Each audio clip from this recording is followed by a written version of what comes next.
Flashback. Hello everyone, welcome to my channel Manisha's blog. তো তোমরা সবাই কেমন আছো? আশা করছি খুব ভালো আছো। আমিও ভীষণ ভালো আছি। তো হাতটা কেন দেখালাম বলো তো? হাতে একটা ব্রেসলেট আমার বড় মশাই আমাকে এনে দিয়েছে, দুটো এনেছে। উনি নিজে একটা পরেছে, আমাকে একটা পরিয়েছে। তো দেখালাম তার জন্য। আর এই যে আমার শ্রীবি রানী এখনও ঘুমাচ্ছে। আজকে আমি একটু সকাল সকালে উঠেছি, কারণ আমার আজকে প্রচুর কাজ আছে। আমার মানে বাড়িতে আমার ভাসুর যা, ওরা কেউ বাড়িতে নেই, ওরা একটু কল্যাণী গেছে, সাথে শুনুও গেছে। এর জন্য সকাল সকাল উঠেছি, কারণ আমার শাশুড়ির সকাল সকাল রুটি করে দিতে হয়। না খেলে ওনার আবার সুগার ফল্ট হয়ে যায়, ওনার সুগার ফল্টের একটা সমস্যা আছে। তো দেখো, রুটি করতে গিয়ে আমার অবস্থা কি, ঘেমে নিয়ে স্নান পুরো। আমার রুটি করতে যে কী কষ্ট হয়, খুব মানে পৃথিবীর সবথেকে কঠিনতম কাজ হচ্ছে রুটি করা। তো যাই হোক, এসে দেখছি উনি পজিশন চেঞ্জ করে ঘুমাচ্ছে, মানে উপুর হয়ে ঘুমাচ্ছে। আমি এই ফাঁকে একটু তাড়াতাড়ি করে রুটি আর চা খেয়ে নিলাম, দুধ চা বসিয়েছিলাম। আর শাশুড়িটুকু আগে ওনারটা নিচে দিয়ে এসছি, আমি আমারটা উপরে বসে খাচ্ছি। কারণ যদি ও উঠে যায়, ওর আবার ভীষণ আগলা ঘুম, উঠে গিয়ে যদি খাবার খাট দিয়ে পড়ে যায়, এখন হয়েছে আমার আরেক জ্বালা, যে খাট দিয়ে পড়ে যায় কিনা সেই হচ্ছে টেনশন। তারপরে হচ্ছে দেখো, আমি এদিকে ঘর ঝাড় দিয়ে নিলাম, আমার ঘরটা, পাশের ঘরটা, সিঁড়ি টিড়ি সব কিছু সুন্দর করে ঝাঁটফাট নিয়ে নিয়েছি। একটা জিনিস আমি দেখেছি, সকাল সকাল যদি ঘুম থেকে ওঠা হয় তাহলে কাজের এনার্জি থাকে প্রচুর, আর হাতে অনেক সময় পাওয়া যায়। আর যেদিন উঠতে বেলা হয়ে যায় সেদিন অনেক সমস্যা দেখা দেয়। তো এই দেখো, এইবার আমি একটা মোক্ষম কাজে বসেছি। সেটা হচ্ছে শ্বশুরের ডেথ সার্টিফিকেটটা আমি সেদিন গিয়ে তুলে নিয়েছিলাম সাইবার ক্যাফে থেকে, যেহেতু পিডিএফ পাঠিয়ে দিয়েছিল। আর এই যে এখন হচ্ছে ওয়ার্ডেশন যে সার্টিফিকেট না, ওটা আমি অঞ্চলে গেছিলাম আনতে। তো ওখানে বলছে একটা দরখাস্ত লিখতে হবে। তো এই দেখো, আমি সুন্দর করে একটা দরখাস্ত লিখে নিলাম। তো আমি প্রথমে রাফভাবে লিখেছিলাম, তারপর আমি ফ্রেশ করে সুন্দর করে লিখে নিলাম, যাতে কোনো কাটাকাটি না হয়, সুন্দরভাবে। তারপরে বিছানাটা একটু গুছিয়ে নিলাম। আমার বিছানার গোছানো, ওই নিচে ওয়াল ক্লথ পেতেছিস না বিছনা চাদরের নিচে, এর জন্য মানে একদম কুচকে যায়। শ্রীবি সারাদিন, মানে সারাদিনে 3-4 বার বিছনা চাদর ঠিক করি, তবুও ওরকম পুরো কুচকে যায়। যাই হোক, এখনও শ্রীবি ঘুমাচ্ছে। এই ফাঁকে আমি তাড়াতাড়ি করে জামা কাপড় কাচতে এসেছি। তো জামা কাপড় মানে কাচবো বলতে জামা কাপড়গুলো ভিজিয়ে চলে যাব অন্য কাজ করতে, ততক্ষণ সার্ফের জলে জামা কাপড়গুলো ভেজানো থাকবে। ট্যাপের জল এসছে, এর জন্য তাড়াতাড়ি সুন্দর, ট্যাপের জল তো প্রচণ্ড পরিষ্কার, আর আমাদের কলের জলে খুব আয়রন, এর জন্য ট্যাপের জল আসলে ওই ফাঁকে জামা কাপড়গুলো কাচার চেষ্টা করি।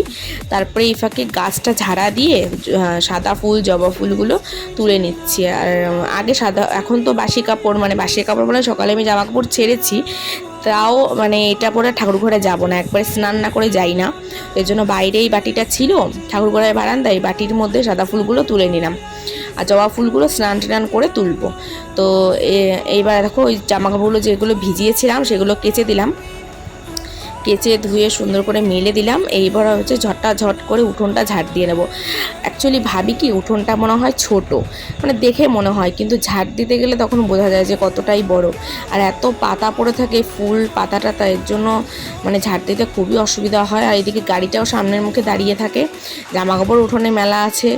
এজন্য যাই হোক, এই যে ঝটপট করে উঠোনটা ঝাড় দিচ্ছে। আর এই পুকুর পাড়ের এই দিকটা পুরো মাটি, তো এখান থেকে পাতা সরতে চায় না। আর বৃষ্টি হচ্ছে কদিন ধরে, পুরো ভিজা মাটিতে পাতাগুলো টেনে ধরে। তো অতি কষ্টে ঝাড়টা দিয়ে তারপরে আমি স্নান করব। এইদিকে ওই দিকটা ঝাড় দিয়ে দিলাম, এইবার রাস্তার এইদিকে। আর আমাদের এই বাড়িতে মা মনসার থান আছে, তো ঝাঁটা দিয়ে ঝাড় দেওয়া যায় না, মা মনসার পাতাগুলো পড়ে থাকে গাছের, এই জন্য পাতাগুলো হাত দিয়ে পরিষ্কার করে তারপরে ঝাঁটা দিয়ে ঝাড় দিতে হয়। তারপরে স্নান টান করে এসেছি। দেখো, এই দেখো অন্য নাইটি পরা, তার মানে তো বুঝতে পারছো চান করা হয়ে গেছে আমার। চান করে এসে আমি এই যে আগে ঠাকুরঘরটা, প্রথমে তুলসী মণ্ডপটা পরিষ্কার করে নিলাম, তারপরে ঠাকুরঘরটা মুছবো, তারপরে যাবো মা মনসা থানের ওখানে মুছতে। ওই যে বারান্দাটা মুছে নিচ্ছি। আর তালা আর মারবো না, তালার মতোই থাকবে। আগে আমরা সবসময় তালা মেরে রাখতাম, এখনও ঠাকুরঘরে সেরকম তালা মারি না, যেমন থাকে সেরকমই থাকে। আর এইদিকে মনসা মণ্ডপটা মুছে নিয়ে আমি ঘরে এসে দেখছি শ্রীবি, মানে উপর থেকে শুনতে পাচ্ছিলাম শ্রীবি কান্না করছে করে, আদো সুরে। ঘুম থেকে উঠলে যেরকম হয়, আমি তাড়াতাড়ি করে দৌড়ে এসে ওকে দেখো অনেক নানান রকম কবিতা বলে একটু দুধ খাওয়ালাম, খাইয়ে ওকে ঝটপট করে রেডি করছি, কারণ ওকে নিয়ে যাব ডায়েটিশিয়ানের কাছে। ওর আজকে পুরো ফুড চার্ট করে দেবে ডায়েটিশিয়ান, সে অনুযায়ী ওকে খাওয়াবো। তো আমাকে বলেছিল 11:20 মধ্যে ঢুকে যেতে, তো এখনই 11টার বেশি বেজে গেছে। আমি তাড়াতাড়ি করে ওকে রেডি করিয়ে নিলাম, নিজেও একটু ঝটপট করে রেডি হয়ে নিলাম। নিয়ে এবার দুইজনই ইয়োলো মা আর মেয়েতে ম্যাচিং করে তারপরে লাইট ফাইট অফ করে দিয়ে আমি সিঁড়ি দিয়ে ঝটপট করে নেমে যাচ্ছি। আর আমার সানগ্লাসটা দেখে, আমি সানগ্লাস পরেছি, মেয়ে হয়তো আমাকে চিনতেই পারছে না, আমার দিক মাঝে মাঝে তাকাচ্ছে আর মিচকি মিচকি হাসছে। তারপরে তাড়াতাড়ি করে ডায়েটিশিয়ানের কাছে সেরকম ভিড় ছিল না, আমরাই ফার্স্ট ছিলাম।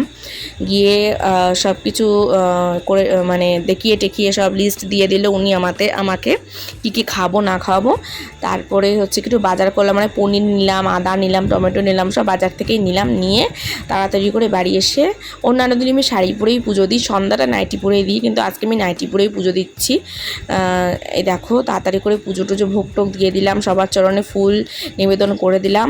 এইবার হচ্ছে গিয়ে মানে একটু আরতি করে নিচ্ছি, পাখা দিয়ে, ধূপকাঠি মোমবাতি সব কিছু দিয়ে, প্রদীপ দিয়ে, তারপরে ঘণ্টা কাসর সব বাজিয়ে নিলাম, নমস্কার করে এইবার যাব মা মনসার থানে পুজো দিতে।